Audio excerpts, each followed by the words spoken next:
미나상, konnichiwa. 안녕하세요 여러분. 일본은 어떤 나라일까요? 오늘 저와 함께 일본은 어떤 나라인지 미리 한번 살펴보지 않으실래요? 미리 떠나는 일본 여행, 일본의 영토, 행정구역, 그리고 연중 행사까지 제가 다 알려드릴게요. 여러분은 저만 믿고 따라오세요. 오늘의 학습 목표입니다. 여러분은 오늘 학습을 통해서 일본이라는 나라에 대해 대략적으로 이해할 수 있고 일본에 대한 이해를 높이고 흥미를 가질 수 있게 될 것입니다. 여러분, 오늘 저와 함께 일본에 대해 알아봐요. 즐거운 일본 여행 기대해 주세요. 먼저 일본은 어떤 나라일까요? 아시아 대륙 동단의 북태평양에 위치한 일본은 4개의 큰 섬으로 이루어져 있어요. 4개의 섬은 북쪽에 위치한 홋카이도, 가장 큰 면적을 차지하는 본섬인 혼슈, 제일 작은 섬인 시코쿠, 그리고 가장 남쪽에 위치한 규슈로 이루어져 있습니다. 이번엔 일본을 색깔로 구별해 보았어요. 가장 북쪽 파란색의 홋카이도, 그리고 일본에서 가장 큰 섬은 혼슈죠. 이 혼슈는 다시 5개의 지방으로 나눌 수 있습니다. 다홍색의 토호쿠 지방, 노란색의 칸토 지방, 연두색의 추구 지방, 주황색의 긴키 지방, 그리고 녹색의 추고쿠 지방으로 나뉘어집니다. 그럼 수도인 도쿄는 어느 지방에 있을까요? 네, 맞습니다. 칸토 지방에 위치하고 있습니다. 그리고 보라색의 시코쿠, 마지막으로 분홍색의 규슈, 오키나와로 구별해 보았습니다. 화면에서 오키나와는 오른쪽 아랫부분에 나타내었지만 실제 위치는 규슈 지역의 한참 아래쪽에 위치하고 있습니다. 이번엔 일본의 행정구역에 관해서도 알아볼까요? 일본의 행정구역은 수도인 도쿄도, 가장 북쪽의 홋카이도, 교토부와 오사카부, 그리고 43개의 현으로 구성되어 있습니다. 도쿄도와 홋카이도는 한국어로 도라고 읽지만 일본어로는 한자도 다르고 읽는 방법도 다릅니다. 참고로 도쿄도는 도쿄도, 홋카이도는 홋카이도라고 읽습니다. 발음이 다른 것 들리나요? 우리나라의 행정구역과 비교한다면 도쿄도는 서울특별시, 홋카이도는 제주특별자치도, 2부인 교토와 오사카는 우리나라의 광역시에, 마지막으로 43개의 현은 우리나라의 도와 비교할 수 있어요. 이번엔 일본의 인구, 기후, 화폐에 관해 알아볼까요? 일본의 인구는 2021년 통계에 따르면 약 1억 2,605만 명으로 해마다 감소하고 있습니다. 이건 우리나라와 같죠? 일본의 기후는 우리나라와 같이 사계절의 구분이 뚜렷합니다. 하지만 우리나라보다 국토가 남북으로 길게 뻗어 있어 아열대성 기후에서 아한대성 기후까지 포함하고 있어요. 그래서 같은 계절이라도 지역에 따라 기후의 차이가 심하다고 해요. 그리고 여러분도 잘 알고 있듯이 일본은 지리적 조건으로 장마와 태풍, 지진과 해일 등 자연재해가 많은 나라예요.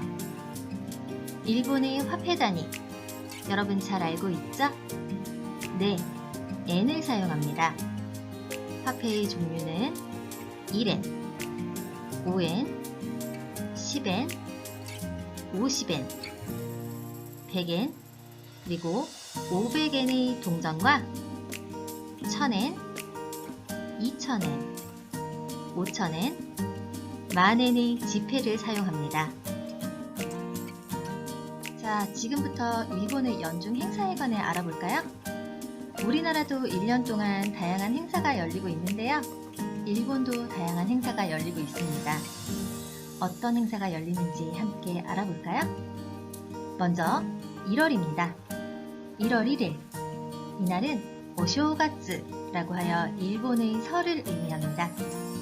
한국은 음력 1월 1일을 설날로 정하여 명절을 지내는데 일본은 양력 1월 1일에 설을 맞이한답니다. 이날은 일본인에게 가장 중요한 명절 중 하나로 흩어져 살던 가족도 이날만큼은 한데 모여 명절 음식을 먹고 덕담도 주고받으며 새해를 맞이한답니다. 왼쪽 사진은 신에게 공양하는 카가미 모찌와 오쇼가츠의 명절 음식인 오세치료리입니다.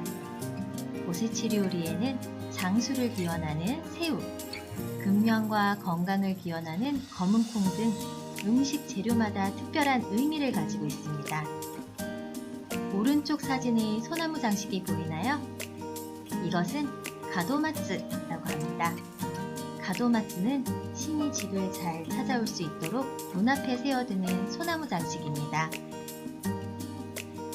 2월에는 zetsu분이라고 하여 입춘 전날을 가리키는 날입니다.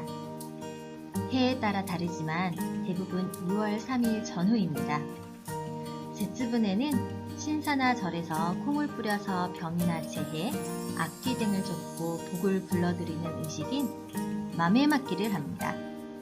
집안에서는 오니와 소토, 후쿠와 우치 라고 하여 악귀는 나가고 복은 들어와라 라고 외치며 콩을 뿌리고 자신의 나이만큼 콩을 주워서 먹으면 무병무탈한 한 해를 보낼 수 있다고 믿습니다. 그리고 건강하고 좋은 1년이 되기를 바라며 그 해의 재수가 좋은 방향을 보며 일본식 김밥인 에호마키를 먹습니다. 주의할 점은 에호마키는 칼로 썰지 않고 그대로 한 줄을 다 먹으며 다 먹을 때까지 아무 말도 해서는 안 되는 것입니다. 굉장히 힘들겠죠? 3월의 행사입니다. 3월 3일 기나마츠리는 여자 어린이의 날로 여자 어린이들이 건강하고 행복하게 잘 자라기를 기원하는 축제입니다. 히나단에 히나닌교인 인형을 장식하고 시로사케, 기시모찌, 히나라레라는 음식을 먹습니다. 3월 3일이 여자 어린이의 날이었죠?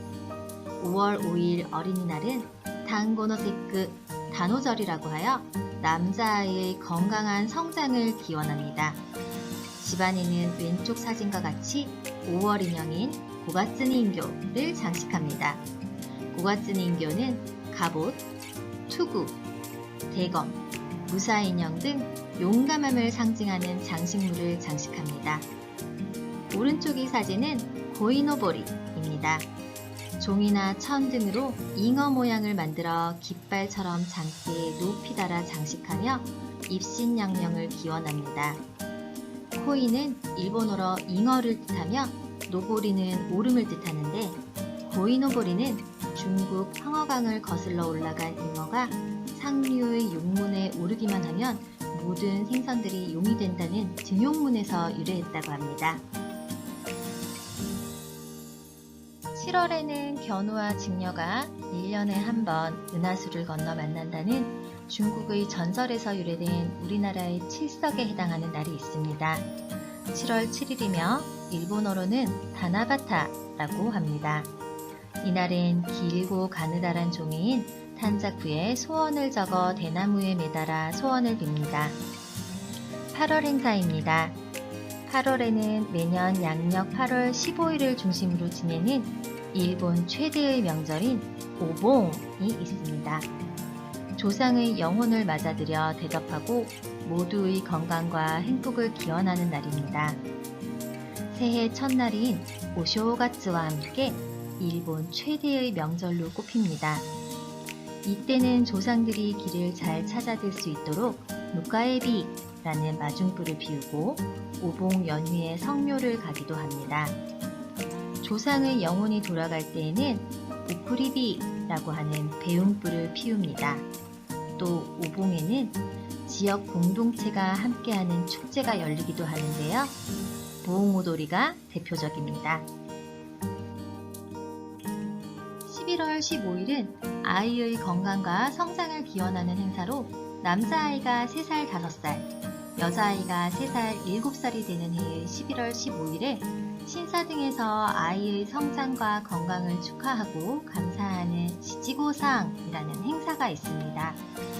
화려한 무늬의 키모노를 입고 주상신이 있는 신사에 가서 참배를 하며 가늘고 길게 만든 치토세아메를 먹습니다. 치토세는 천년이라는 의미로 아이가 건강하게 장수하기를 바라는 마음이 깃들어있는 빨간색과 흰색의 가락엿을 말합니다. 보통 학이나 거북이가 그려진 종이봉투에 들어있습니다.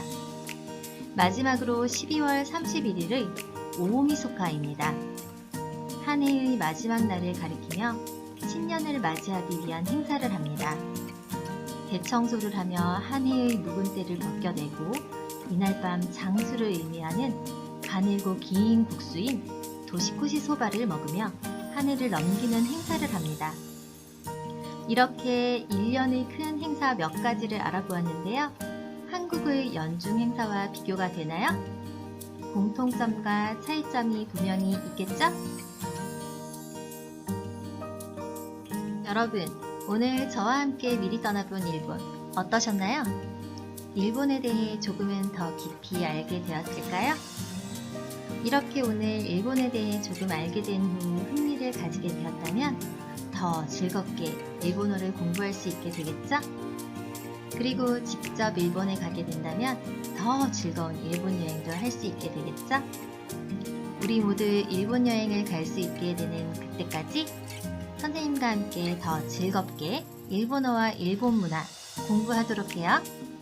다음 시간에도 더 재미있는 주제를 준비하겠습니다. 그럼 또 봐요. 미나상, 마타네!